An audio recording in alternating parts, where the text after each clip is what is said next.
the Dean Martin Celebrity Roast, coming to you from the MGM Grand Hotel in the entertainment capital of the world, Las Vegas, Nevada. The glittering city of excitement and laughter provides the scintillating backdrop for tonight's star-studded roast. Ladies and gentlemen, from the Ziegfeld Room of the Grand Hotel, some of the world's greatest entertainers are here tonight as Dean Martin honors our man of the hour, Muhammad Ali, with tonight's guests, Howard Cosell, Orson Welles, Freddie Prinze, Gabe Kaplan, Tony Orlando, Gene Kelly, Isabel Sanford, Wilt Chamberlain, Sherman Hemsley, Red Button, Rocky Graziano, Georgia Engel, Floyd Patterson, Foster Brooks, Nipsey Russell, Herbert Mohammed, and your roastmaster, Dean Martin, with tonight's very special man of the hour, Muhammad Ali.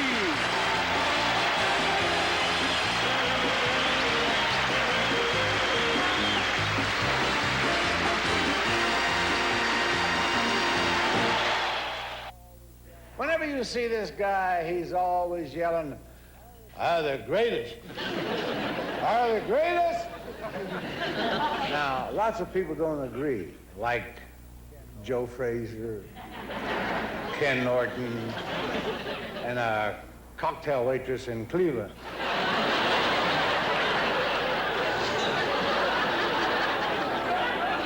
He's a great fighter, a great wit, and a great humanitarian. I say that out of respect, out of esteem, and out of fear. No one can deny that he's a great fighter. He's got all the equipment, great body, great legs, and he's got a 21-inch reach. And that's just his tongue.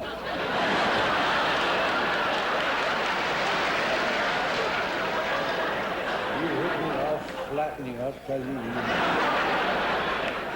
I'll call Frank.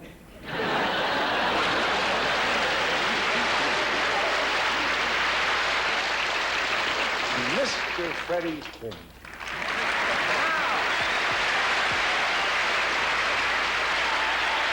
Thank you very much. Thank you very much on behalf of... Here we are, the Hudson Brothers. Thank you, Dean. Hello, champ. I'm very proud to be here because as a kid growing up in Spanish Harlem, I used to watch Muhammad Ali on TV all the time, which was hard to do while two guys were carrying it out the window.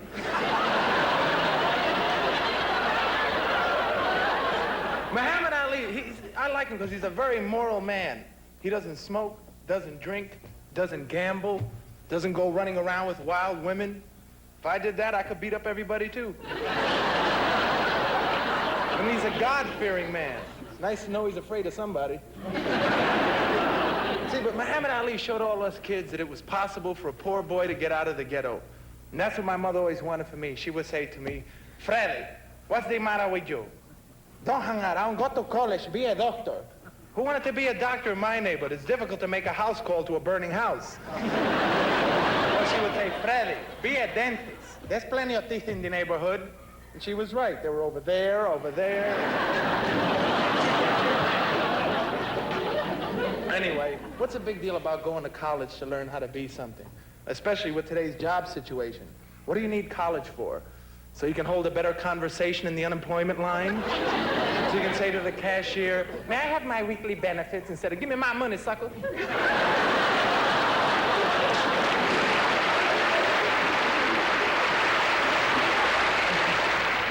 I was fascinated by a man like Ali, you know, because he got out of poverty with his fists. So I said to myself, why couldn't I? Everybody told me I had fast, exciting hands that could penetrate any defense and do a magnificent job. If you don't believe me, ask Conchita, Luella, Shirley. Shirley Silverberg, she was the social worker, and she did her best work when she was social. There's a difference between a black fighter and a Puerto Rican fighter. Like a black fighter come up to you, "All right, chump, look out, here I come. Show me your best stuff." Woo! Look out, ready? Puerto Rican fighter just come out, "Okay, man."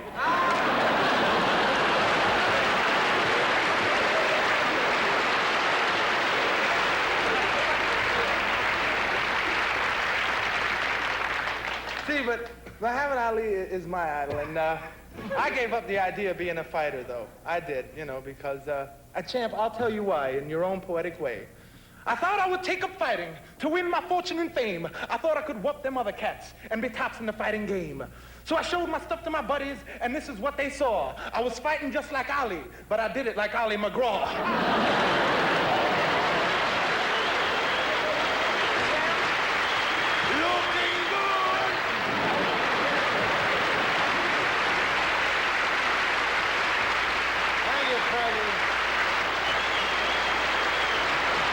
Dave Kaplan.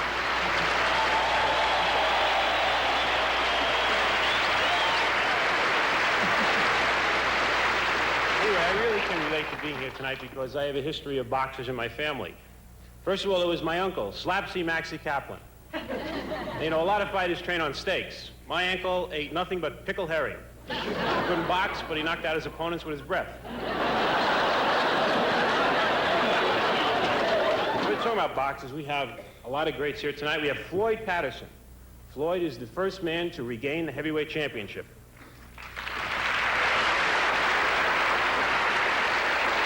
Some people say that Floyd couldn't take a punch. Well, I don't know about that. But the Corning Glass Company is bidding on his chin. The second man to regain the heavyweight championship was Muhammad Ali. Muhammad, I took a poll in the lobby of this hotel just before this roast, and people here hope that you retain that heavyweight championship belt for a long time. There is one condition, though, that you agree to wear it over your mouth. And listen, Muhammad, your poetry, I mean, enough already. This is the only man here who ever made Rod McEwen throw up. Muhammad is always saying that he's pretty. I mean, anybody would look pretty if the only men you ever stood next to were Howard Cosell and Joe Frazier. But this is a man who never forgets his beginnings, Muhammad Ali. In the men's room of this hotel today, he gave his cousin $1 tip. But at least he's playing it safe with his money. I was talking to Muhammad's chief financial advisor, Joe Lewis. And they have great plans for Muhammad's money. They're going to invest in a chain of Howard Cosell charm schools. I'd like to close, Muhammad, with a little poem, and you'll excuse me if the style sounds a little familiar. Tonight we're roasting the greatest fighter alive. People say different things about Ali. Some of them are really jive. I'm going to tell you something that I don't know if you knew. He gives to his people, but he gives to other people too. So I'm going to say this right now as loud as I can.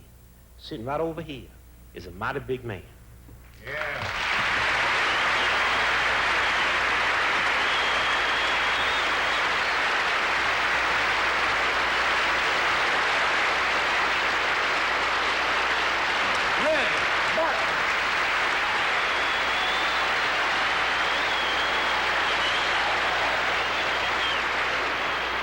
Why are they giving this man a roast when some of the greatest black people in the history of the world never got a dinner? That's right, when they never got a dinner.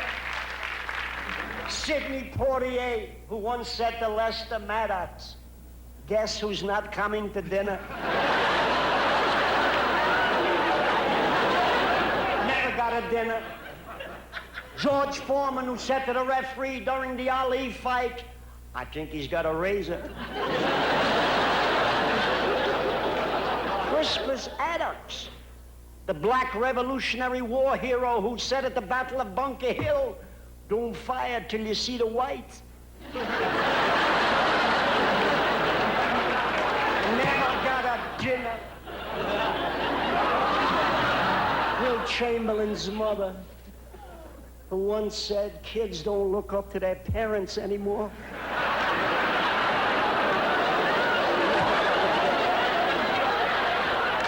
Yes, Champ, Justice Thurgood Marshall, who said when he was appointed to the Supreme Court, he'd come to judge. And Jemima, who once said, "These hotcakes are selling like hotcakes." Never got a dinner.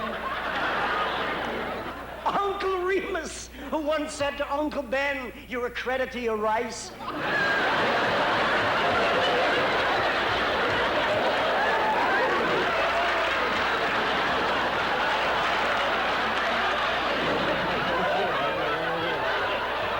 Pearl Bailey, who said when she was invited to the White House, "I'll sing and I'll dance, but I don't do windows." Got a dinner, and certainly one of the greatest blacks of all time, Shirley Temple Black.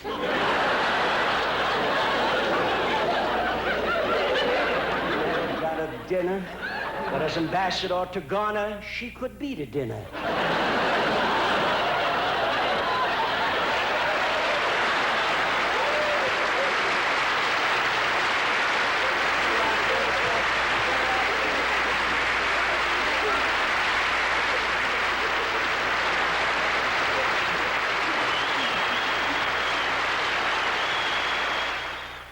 A fine young singer and a great pal of the champs, Mr. Tony Orlando.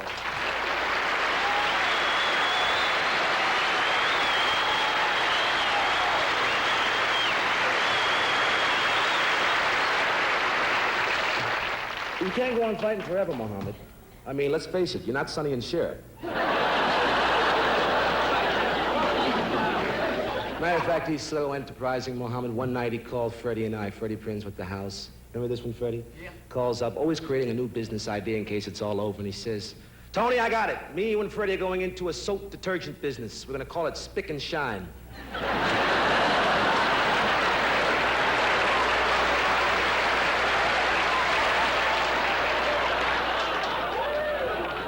You told me backstage that you wanted to make Halloween a legal black holiday? He did. He told me that. He said, after all, it's the only night of the year that the spooks come out to chase the honkies.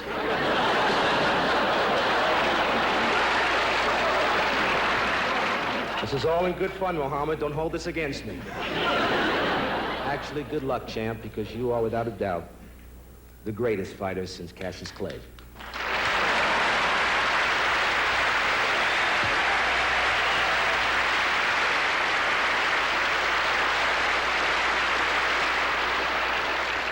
Over the years, Muhammad Ali has taken on every heavyweight challenger except one. And that fighter is here with us tonight.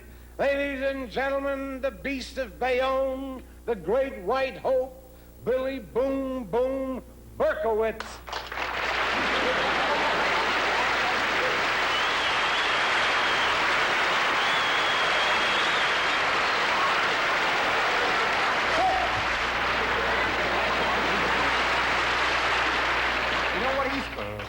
Scared of? I'll show you. Scared of this body. What do you think of it, huh? Tell me the truth. What do you think of this body? Last time I saw anything like that, my dog was burying it. Mohammed, you've been avoiding me for years. You get a $5 million fight in there. I can't get a $50 bout in Poland.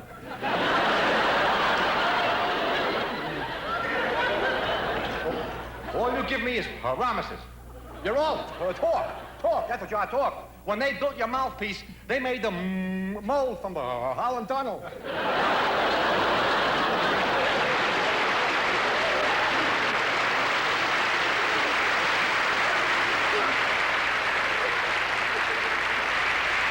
Mr. Charlie Callan.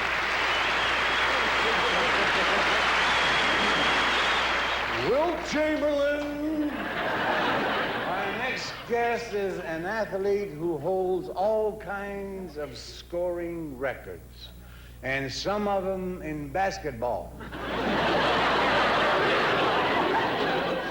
Come on up here, Wilt, or whatever pleases you.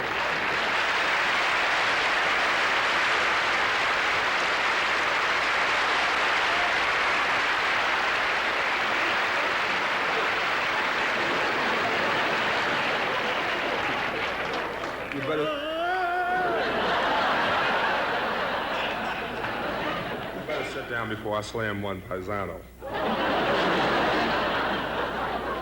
They don't have me up here because they wanted someone that was tall, dark, and handsome. They could have got someone a lot darker. Most people don't realize that you had a physical handicap when you were born. Did you know that Muhammad was a girl?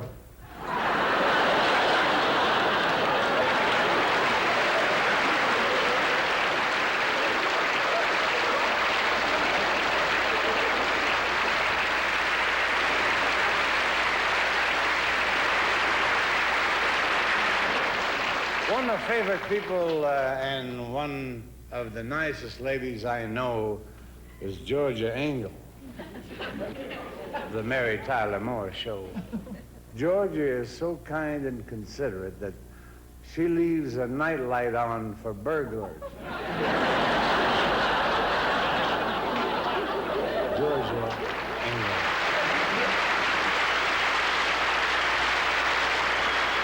Thank you, Mr. Martin. No, but you can call me by my first name. All right. What is it?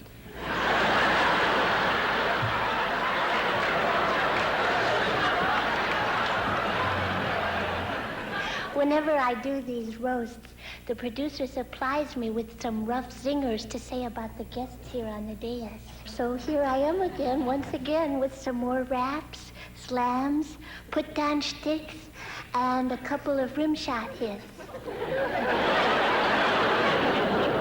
Okay, my first zinger.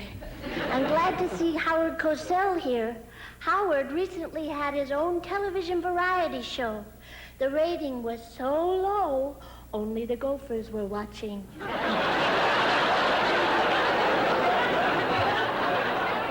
That was a terrible thing to say. I think the only reason you didn't make it was because of the opposition. Unfortunately, both of the other networks had a show on at the same time.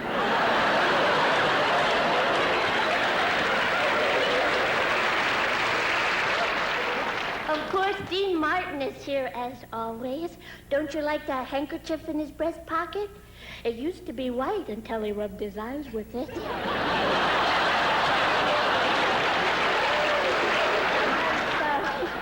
That was terrible. I don't think your eyes are red.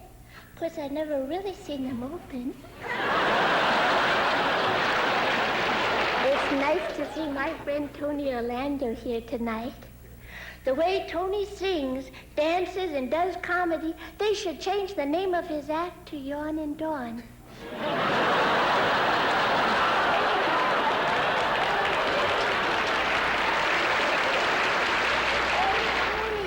It really doesn't matter that you don't have much talent. You're a star. And now we come to our guest of honor, Muhammad Ali. I wouldn't say that Ali has an ego problem, but he's the only person I know who has his X-rays retouched. That really wasn't nice. I'm sorry. You have a right to be conceited. You're the greatest. Why, in fact, you told me that if you weren't a fighter, you'd be a contortionist, so you could die in your own arms.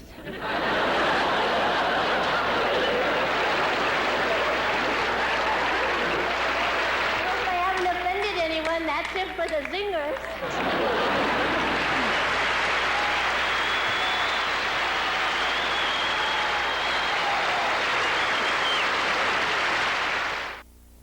Muhammad Ali's record in the ring is loaded with impressive words.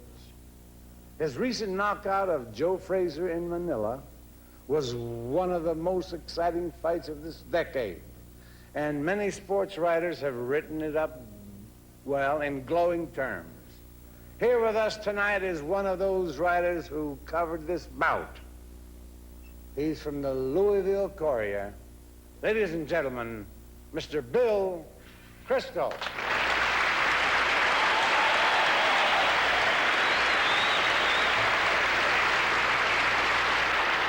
Thank you, Mr. Martin.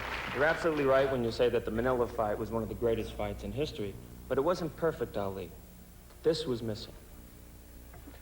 Hello once again, everyone. Howard Cosell coming to you.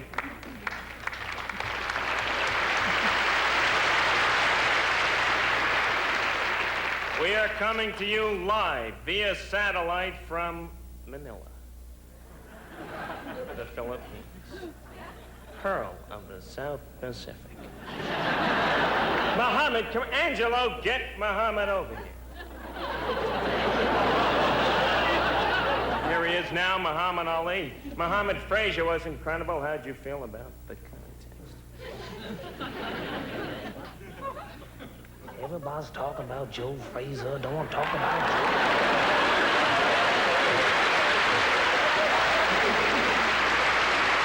Oh, that's a lot of nonsense. I'm still so fast, and you know I'm so pretty.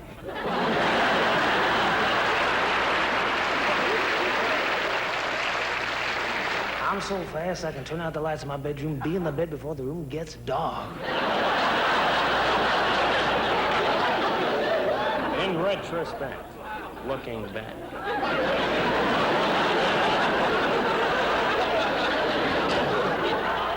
There is only one Ali. There can never be another. He is singularly Ali, solely Ali. That's the fact that makes him great. The fact that there is only one Ali. Numero uno. There is little I can say about this man that he has not already said himself.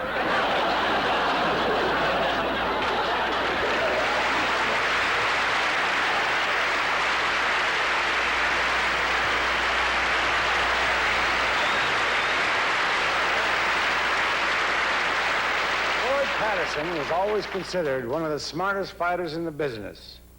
He knew that if you were going to fight guys like Ali, you needed two things, a good right cross and the phone number for Blue Cross. Ladies and gentlemen, a great champion, Floyd Patterson.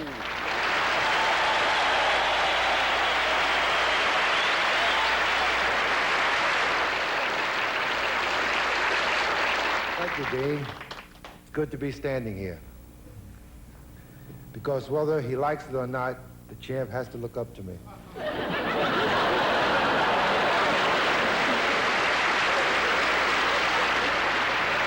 I'm sure he invested his purses wisely by buying stock, bonds, and real estate.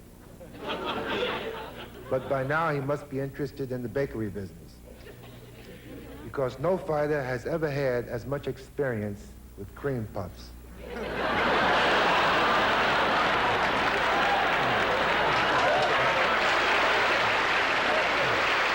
And if he doesn't challenge me soon, he'll have to invest in Chicken Delight.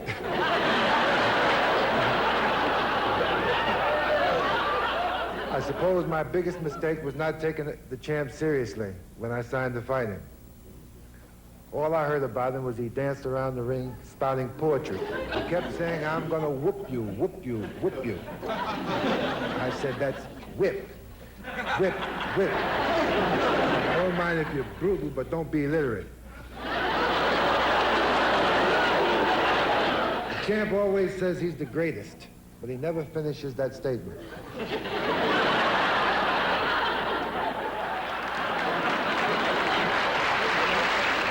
If you listen to him long enough, you can fill in the blanks yourself.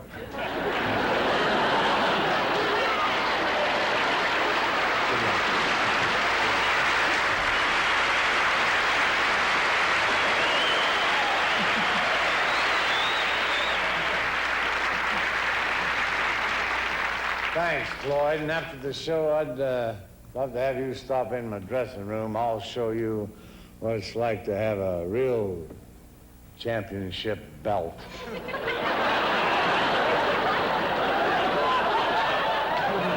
Ladies and gentlemen, here he is, old Mighty Mouth, my pal, humble Howard Cosell.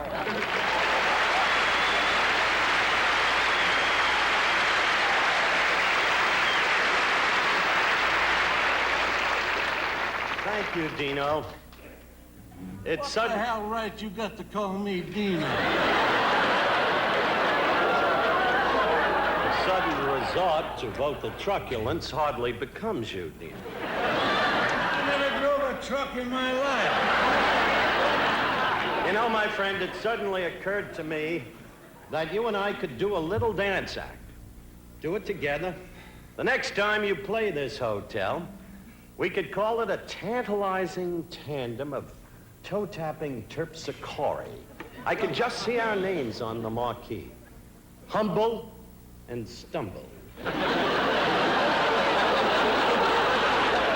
have admired this man ever since that fateful evening in Lewiston, Maine, when he stalked that fearsome black specimen, Sonny Liston, like a black panther. Don't call him black. Sit down. What you want me to do? Call you a white tornado? Suddenly it was all over in less than one round. The invisible punch. The referee not able to count. It was Jersey Joe Walcott. He went up to 24, and Nat Fleischer told him the fight was over. The only thing that went down faster than Liston that night was the ratings on my Saturday night variety.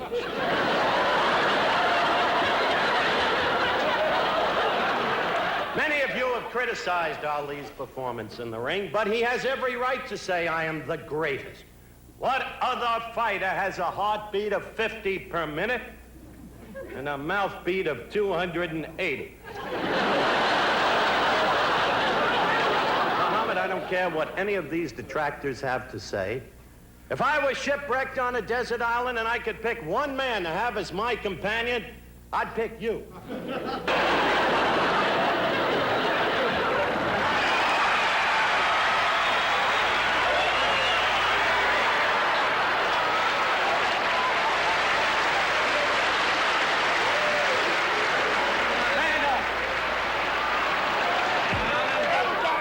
About you. Everybody wants to see me do something to you, right? I don't want your lawyers to sue me. I don't want the TV company to sue me, but I've been waiting. You always say, Muhammad, you're not the same man you was years ago. Show the people now, show the American public, you're not the same you was a few years ago. You want to know the truth? I found him when he was a little black kid in Louisville stealing bikes. I made him what he is. That's it.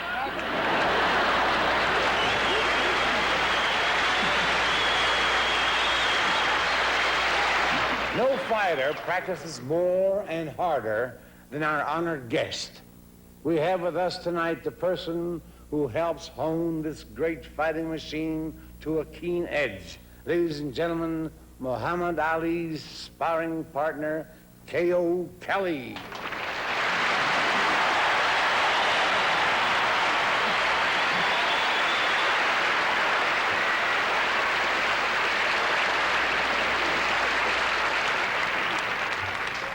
You're K.O. Kelly? No!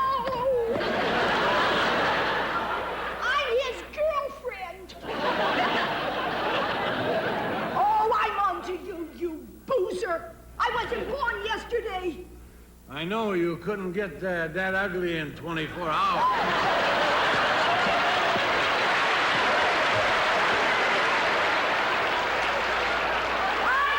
Just hold it down, everybody. I didn't come here to banter with this barfly. Just sit down and mind your own business.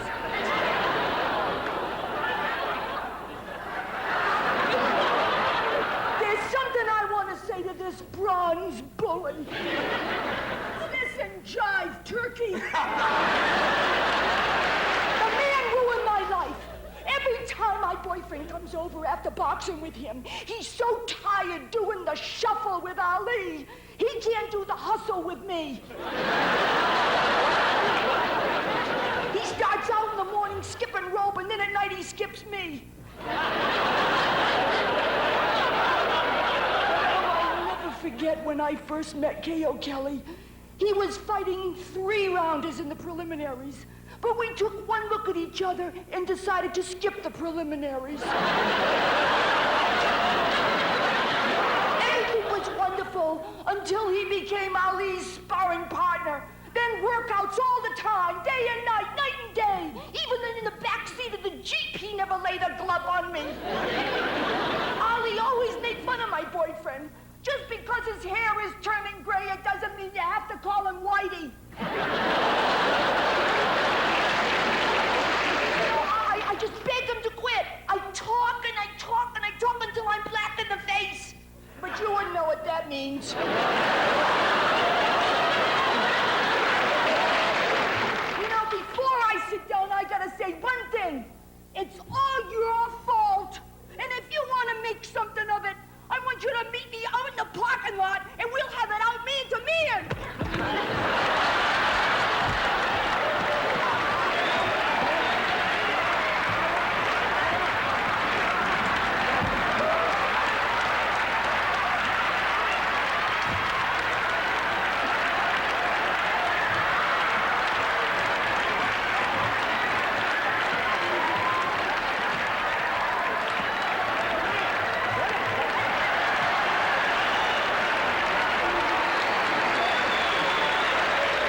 the family of Bruce Bussey.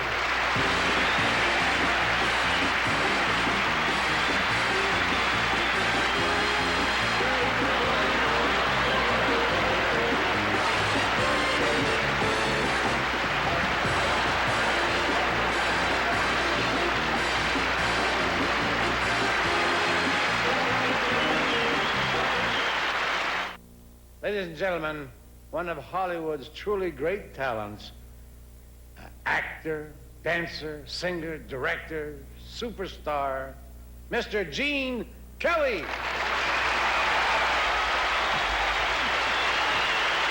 Thank you, Dean. Your introduction to me was very nice. It may not have been hilarious, but at least you knew who I was. Allie, you're truly a magnificent fighter. And I can say this because I've seen some of the great ones. The unforgettable Joe Louis-Billy Conn fight, the knockdown, drag-him-out Rocky Graziano-Tony Zale fight, and probably the bloodiest of them all, the classic battle between Sonny and Cher. I suppose the reason that fighters in general, and you in particular, have always appealed to me is because in every great fighter, I visualize a dancing master. With Tony Galento, it was the beer barrel polka. With you, it's the alley shuffle.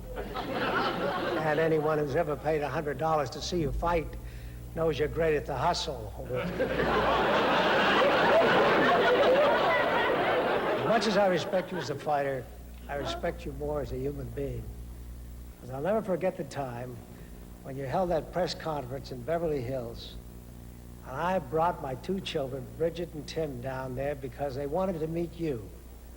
And although a lot of reporters were bombarding you and surrounding you and asking you questions, you stopped everything and held a private, little quiet session with my two kids.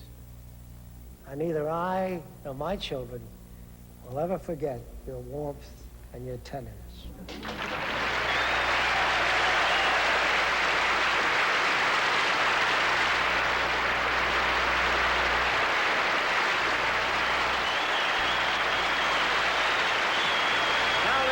Gentlemen, the stars of the Jeffersons, Sherman Hemsley and Isabel Sanford. Let's do it.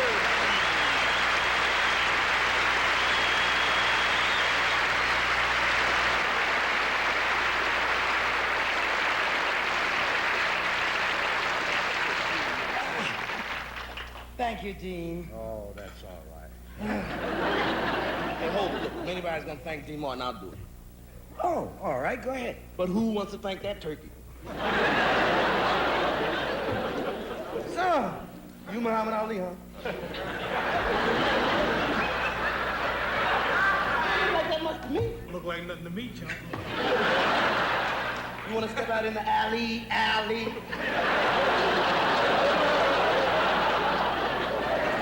Too bad you're not more like Muhammad Ali. Look at him. Tall, handsome, and he has the manners of a gentleman. Big deal. It so happens that I have the manners of a gentleman. Really? What gentleman do they belong to? We're gonna settle this once and for all. Stand up, turkey. Stand up, jump.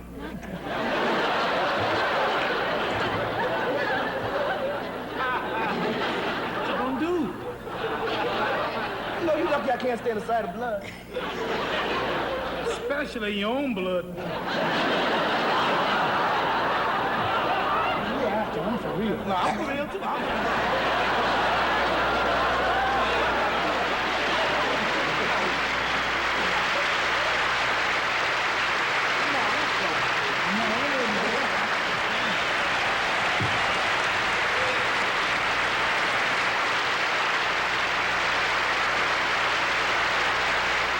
Gentlemen, at 170 pounds and still a champ, and boy, I love this man. He Italian, too. Rocky Graziano.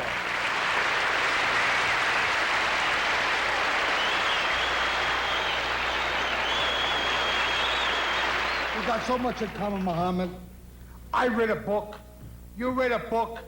Of course, my book was wrote before yours.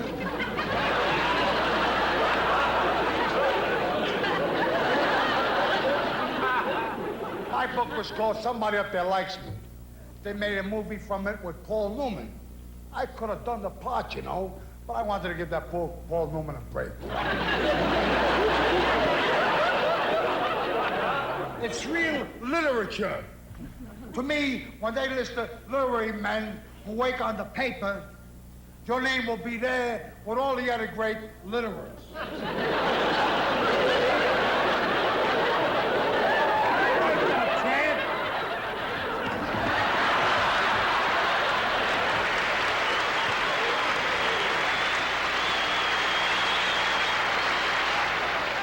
Rocky, you were beautiful.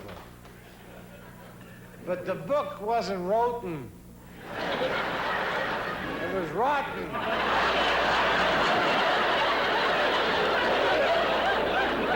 With us tonight is the trainer and bodybuilding genius who made the champ what he is today. Let's give a warm welcome to Foster Brooks.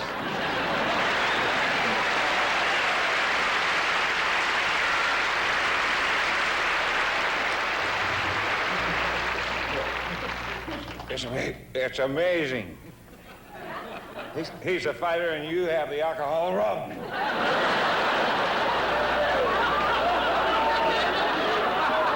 first thing I did to build up Muhammad,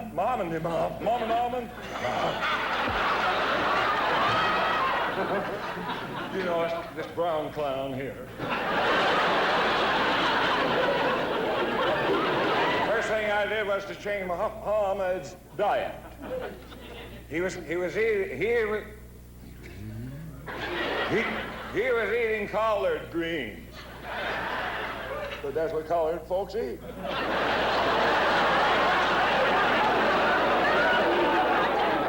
I filled his plump little body with wheat germ. And when I ran out of wheat germ, I gave him diseased wheat.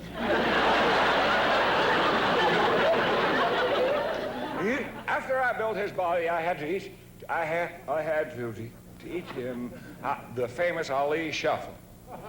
How to move around the ring, how to dance. You know these people, they haven't any rhythm. Before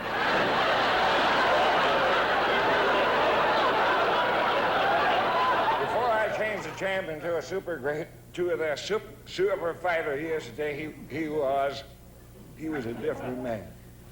He was young, inexperienced, a 97-pound weakling, and boy, that's one other thing. He was white. When I change the man, I go all the way, all over.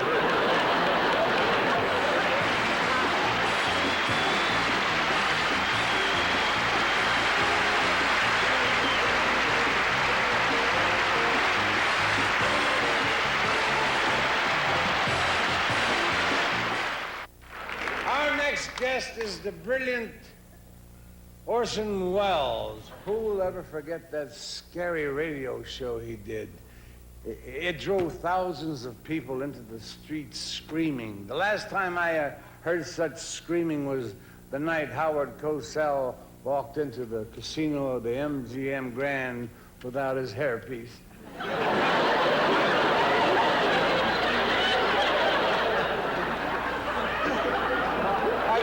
Getting laughs. These two guys are getting them. He's my good pal and a genius. And when I say a genius, I mean a genius. If there ever was one. Mr. Orson Welles.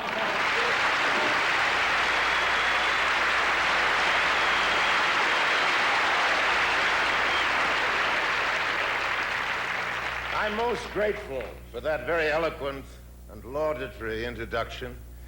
It's just a pity you're not here to enjoy it. On this solemn occasion, for just this once, there's no real chance for Muhammad Ali to blow his own horn. And therefore, since he can't be the honker, I will be the honky.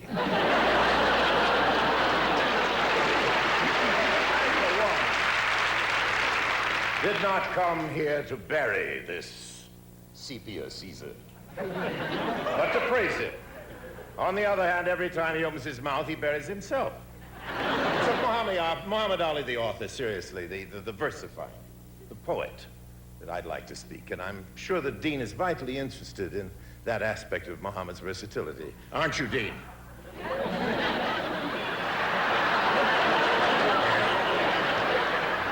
Don't feign innocence of the poetic art, Dean. For once tonight, drop your facade. In front of all these people? If you'll drop your facade, Not on the family hour. No, not surely, Dean. You're stirred by the names of Shelley, Keats, and Byron. Well, do the name Ruby Begonia ring a bell? Yeah. Never mind, I didn't come here to talk sense with you. Nor have I come to discuss the literary quality of the poetry written by this colorful creator of cacophonous couplets. Amazing, those KKK sounds turned Nipsey Russell 2 shades whiter.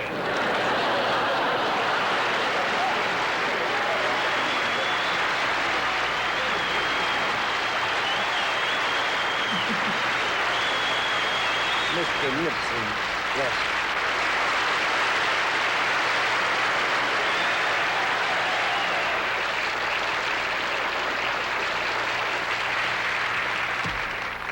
They've all told you in rhyme how he wins every time. He's the greatest to ever take the cup. Well, if he can float like a butterfly and sting like a bee, why can't he imitate a clam and shut up?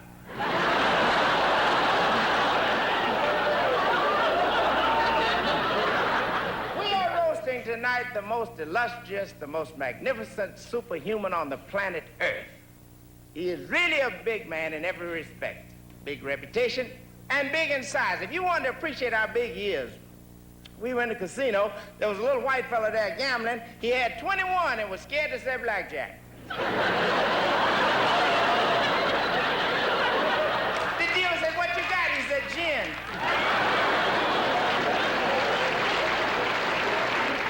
But he's a peaceful man. I just hope you won't turn around there and hit Howard Cosell. He's ugly enough already.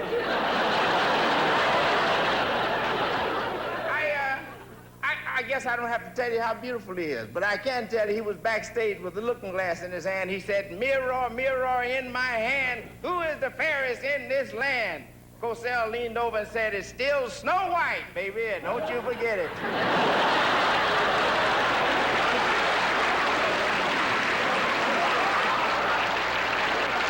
Well, you puzzle. Baby, you can get rich. If you find the doctor that delivered you, I guarantee you got a great malpractice case.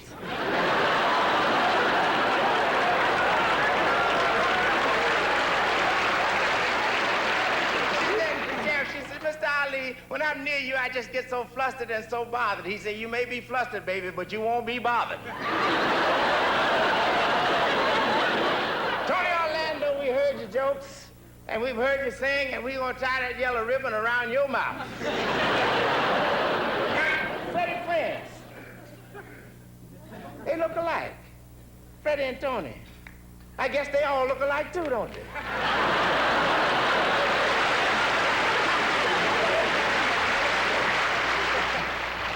Freddie not only looks great in his tuxedo, but on the way to the dance tonight, he made $15 in tips waiting on the tables. On his wedding night here, he got married over at Caesar's Palace. He asked to see the Puerto Rican bridal suite, and they led him to the kitchen. Freddie was mad, but he didn't push the guy, because you see, Puerto Ricans don't like to fight just one man. See, when you fight one man, you can only cut one way. They like to fight in a group where everywhere you throw your blades, you get somebody. That's all right, Freddie. The Mexicans don't want you, but we'll take you. Ain't but a speck between a spick and a spook. You know that.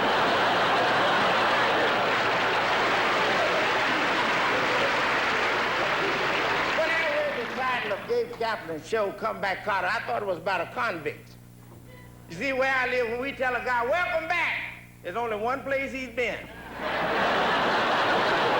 They say but with that afro hairdo, there's a watermelon in your future somewhere. Howard Cosell did one thing that has made all black people happy. He was born white.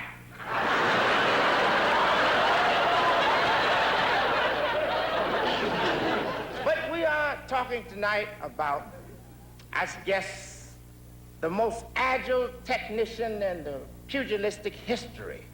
Hail to thee, Muhammad Ali. You're a universal star. Muhammad means enlightened leader, and that's exactly what you are.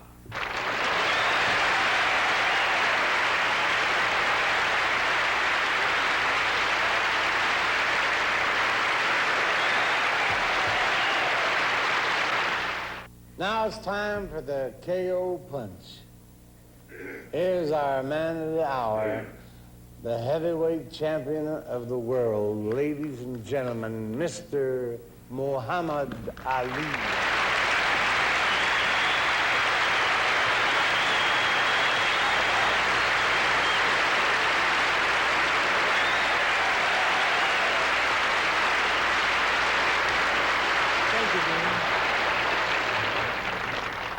Some comedians up here, I've heard of guys throwing fights. I'm sure you all have heard about guys that throw fights. But this is the first time that I've seen anybody throw a roast.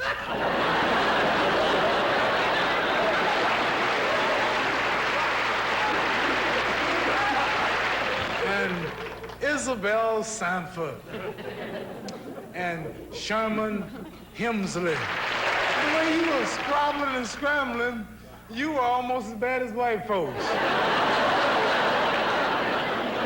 And Floyd Patterson. You know, when I fought you, man, I almost put you to sleep. And with that stuff you talking tonight, you almost put me to sleep. And you are intelligent. You two fighters intelligent. Most boxers couldn't even read what y'all read. I watched y'all read.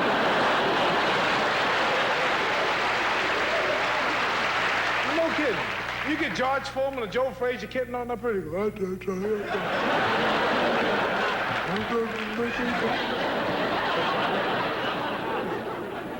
You great. You are really great.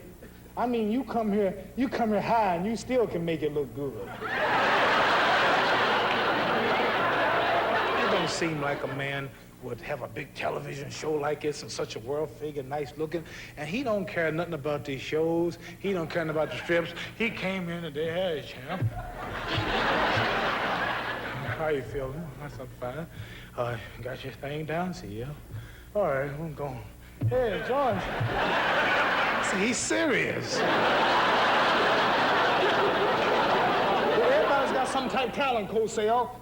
We've made it either being great, or good looks, personality, or connections, or some type of influence, but you are living proof that you don't need nothing to make it.